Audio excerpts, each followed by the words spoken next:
Last week, we looked at the concept of contrast, a visual hierarchy that captures attention, highlights key insights. This week, we shift our attention to the second principle of effective data visualization, clear meaning. A well-designed chart does more than merely present data. It steers the viewer toward the intended message. The objective is to make sure the audience grasps the main point with minimal mental effort. But when a chart provides insufficient information, it causes the audience to struggle to derive meaning. Let's take a look at just such a chart and how we might fix it in Chart Crime Scenes Part 2, The Case of the Missing Insight, today on Art+Science.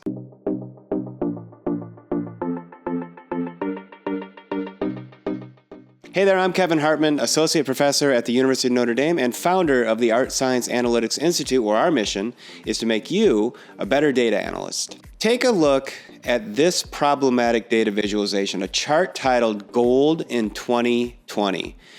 Initially, it is evident that the chart is about gold, but that's where the certainty really ends. Upon closer inspection, we notice significant omissions that detract from the chart's clarity and forces the audience to exert additional unnecessary effort to understand it. Let's analyze it a bit further. As we have discussed on this channel, although data visualization centers around visuals, text is crucial. Clear titles, headlines, and labels are key to ensuring your audience comprehends and remembers the information being presented. The title, as we have said, typically is in the largest font, as it's the first bit of text the viewers will notice and guides them by indicating what the chart presents. It really should clearly answer the viewer's initial question, what am I looking at? The headline of a chart communicates the main insight and ensures the message is clear even without explanation.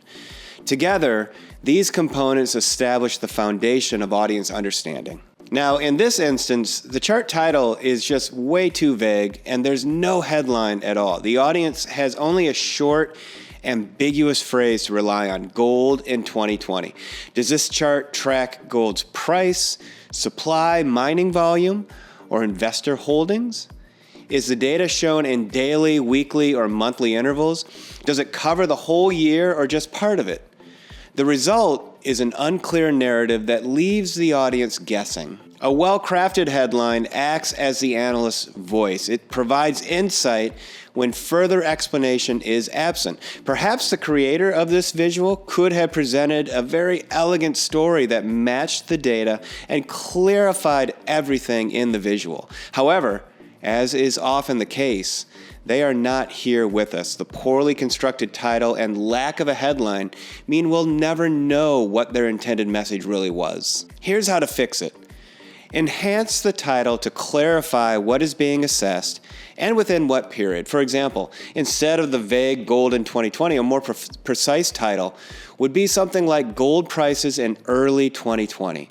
That would instantly convey the chart's subject to the audience. Next, include a straightforward headline that conveys the primary message. Despite having limited guidance on the interpretation of this chart, I suspect it illustrates gold prices during the period when the global COVID-19 pandemic impacted all aspects of life. Therefore, a headline like "Gold Prices Surge as COVID-19 Fears Drive Investor Demand" would be appropriate, and that would offer the audience the chart's central insight. These minor adjustments quickly establish the right context, lessen mental effort, and enable the audience to interact with the data smoothly and without any confusion or hesitation. Labels serve as a vital link between raw data and understanding. In their absence, viewers must deduce relationships independently, which unnecessarily complicates and delays comprehension. This chart is lacking in several important aspects. The Y label is unmarked, leaving viewers to assume that the numbers might indicate gold prices. But can we be sure without a currency sign? And if there are indeed prices, which currency do they represent? The x-axis doesn't specify whether the data points are daily closing prices, weekly averages, or something else entirely. Rather than presenting insights clearly, the chart requires viewers to piece the information together themselves, leading to cognitive overload. Here's how to fix it. Clearly label the y-axis with price per ounce USD. And for goodness sake, add a $ to the numbers. Next, specify the x-axis with daily closing prices to define that time frame and frequency of data. These enhancements would make the chart's purpose immediately clear. A chart should not only present data, but also clarify it. Annotations are essential for adding context, emphasizing key events, trends, or anomalies in the data. Without annotations, viewers are left speculating about the causes of certain patterns in the data. For example, the chart indicates a significant increase in the mid-February timeline without any explanation. Was this increase caused by investor concerns over COVID-19, a change in policy, a market event? Without an annotation here, we don't know the context, we don't know why this spike in prices might have happened. Now, just a quick investigation on Google shows us a couple things. The initial spike in gold prices presented in the chart followed a January 4th World Health Organization report on social media that there was a cluster of mysterious pneumonia cases in Wuhan, China. The second price jump in mid-January occurred after officials confirmed a case of COVID-19 in Thailand, the first recorded cases outside of China. The third increase in gold prices seen in the chart happened after the Washington State Department of Health announced the first COVID-19 case in the U.S. on January 21st. And the final surge in gold prices presented in this chart occurs during a one-week period that saw the largest drop in the S&P 500 since the 2008 financial crisis, the most notable decline in oil future prices since 2009, and unprecedented low yields on 10-year and 30-year U.S. Treasury securities. But without annotations, this vital contextual information remains concealed from the audience. Consequently, the viewer must exert more effort to interpret meaning from the raw data, which heightens the cognitive burden. Here's how to fix it, and this one's pretty simple. Include annotations to clarify major data movements and patterns in the data. Each piece of information that I mentioned just a minute ago could have offered the audience the contextual insights necessary to support the headline we've highlighted: gold prices surge as COVID-19 fears drive investor demand. Actually, incorporating these important data points might enable us to present even stronger insights, like gold rises amid investor confidence shaken by pandemic uncertainty, market turmoil, and trillions in economic rescue aid. These notes assist the audience in quickly understanding essential trends, and most importantly, they offer evidence that supports the main insight highlighted in our headline. A thoughtfully designed chart directs the viewer's attention, highlighting the key information first.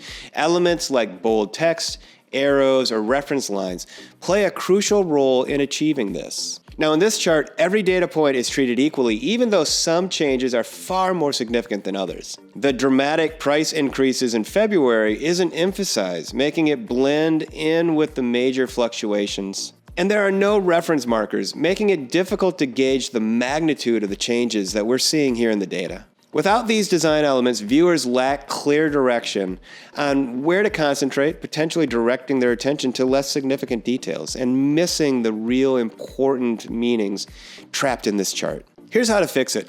Use contrast to emphasize crucial trends, such as highlighting the February spike in prices by using a darker green for that segment of the line chart, or bolding some kind of notes around it or the dates. Add a benchmark, like a horizontal line, indicating the 2019 average price, giving context to how dramatically different 2020 was. And subtly highlight key periods, for example, by shading the weeks leading up to the February spike to indicate rising market volatility. These alterations guide the viewer's understanding rather than leaving them to find the meaning on their own. A properly designed chart should remove any confusion, leading the viewer to easily comprehend the data.